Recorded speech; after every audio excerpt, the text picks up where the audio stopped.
Let's say you want to put a TV on a wall, but you don't want any wires hanging. Everything clean, you may have to cut out the wall. All the way over here is the outlet that has the power. So what we've done here is we've cut out the wall and we've gone all the way around, all the way up to where the TV is going to go. We have power, and we're going to need something like an HDMI cable. A piece of pipe that I can take and run the cable all the way through, just in case the cable goes bad and I need to replace it. All the way through the wall, and then I run the cable through the pipe all the way up to the TV.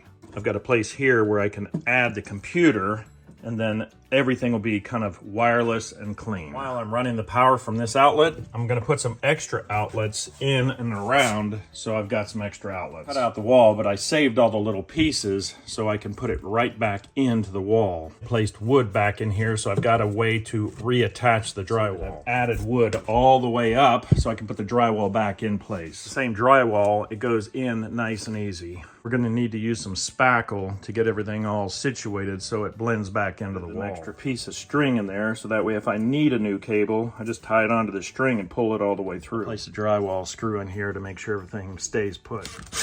Quite a bit of cutting to make all of the utilities disappear.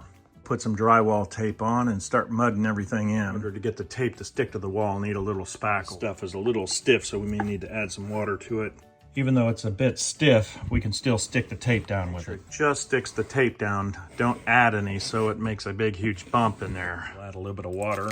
It's important to keep the spackle as low as possible until we're ready to feather it in. The wet sponge to knock everything down. It'll be as low as it can possibly go and still stick the tape. Kind of like wax in a car.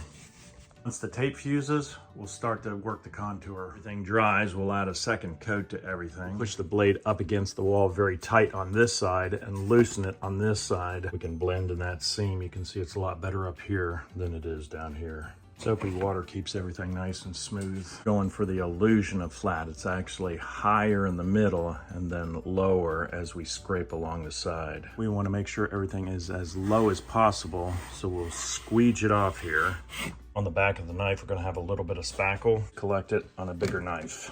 Make sure your knife stays totally clean. Look straight down at the wall. You're going to see that it's a little higher here and a little lower here. Tomorrow we'll be able to feather with a bigger knife. Make sure that we keep the inside of our bucket really clean because we don't want crumbs dropping down in there. Dry crumb can cause a lot of problems. Clean your tools right away, but you don't want to put the spackle down the drain. Dump it outside. Let everything's dry, we'll be able to feather everything out. Need to change the consistency of the spackle. It's way too thick, so we'll need to add some soapy water to it. Some of this to a pan, a bit of soap, very small amounts of water. It's easier to mix everything up with a nice strong drill. It's got to be thinner in order to feather. Add some to the wall on either side. And add it pretty thick because we're going to be taking most of this off. Get all the spackle into the right spot. Press against the wall on this side and let this side relax a little bit. And we'll just squeege down. To keep the knife wet, glides a lot better. Feathered in pretty nice. We'll go ahead and clean out the side of the bucket because we don't want any crunchies in there. We'll level the spackle and clean the edges. Make sure nothing can fall in there. Everything dry, I can do a light sand. Knock down the little stuff.